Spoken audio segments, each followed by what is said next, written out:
Bonjour et bienvenue dans cet épisode bonus de l'écriture d'un roman où chaque jour, selon le même principe que le calendrier de l'Avent, je vous donne mon avis sur un livre que j'ai lu cette année en les classant du pire au meilleur selon mes propres critères.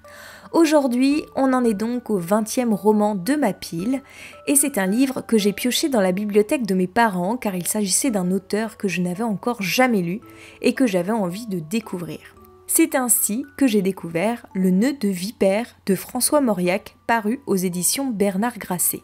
L'histoire débute avec cette longue lettre qu'un vieil homme commence à écrire à sa femme contre laquelle il prépare une vengeance. Au départ, cette lecture me laissait un peu perplexe. Je ne savais trop qu'en penser. Alors d'une part, je me demandais ce qui avait bien pu se passer entre lui et sa femme pour qu'il lui voue une telle haine, c'est d'ailleurs le principal ressort de suspense du roman, et d'autre part, ce vieillard tout plein d'amertume qui est le narrateur principal avait tendance à m'irriter plus qu'autre chose. J'avais beaucoup de mal à me sentir touchée ou en empathie avec lui. J'avais beau comprendre les raisons de ses agissements, je n'adhérais pas à sa manière de réagir, à sa façon d'interpréter les choses. J'avais tendance à me dire qu'il s'était créé lui-même son propre malheur. Il était donc impossible pour moi de le plaindre et donc de me mettre à sa place. Et c'est drôle en fait, parce qu'il voue à sa femme une haine sans nom, je ne dévoile pas grand-chose en vous disant ça, et plus il parle d'elle, plus elle m'apparaît sympathique.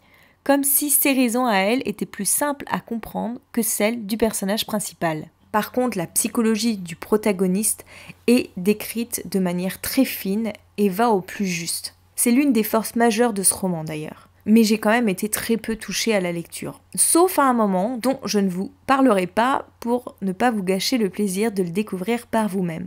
La construction narrative est assez intéressante. La première partie est une longue lettre du narrateur à sa femme, comme je vous le disais précédemment, puis il passe à la forme journal intime ou carnet de bord, je ne sais pas trop comment on pourrait le décrire, qui se transforme très vite en un récit tout à fait classique, écrit à la première personne du singulier, et cela se termine par des lettres que s'envoient différents protagonistes. Ce qui m'a gênée aussi dans ce livre, c'est le petit côté moralisateur.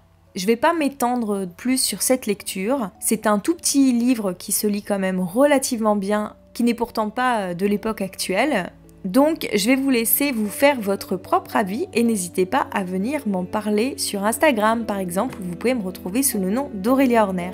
On se retrouve dès demain pour le 19e roman de ma pile et il s'agira cette fois d'un auteur contemporain. En attendant, bonne lecture à vous et à demain!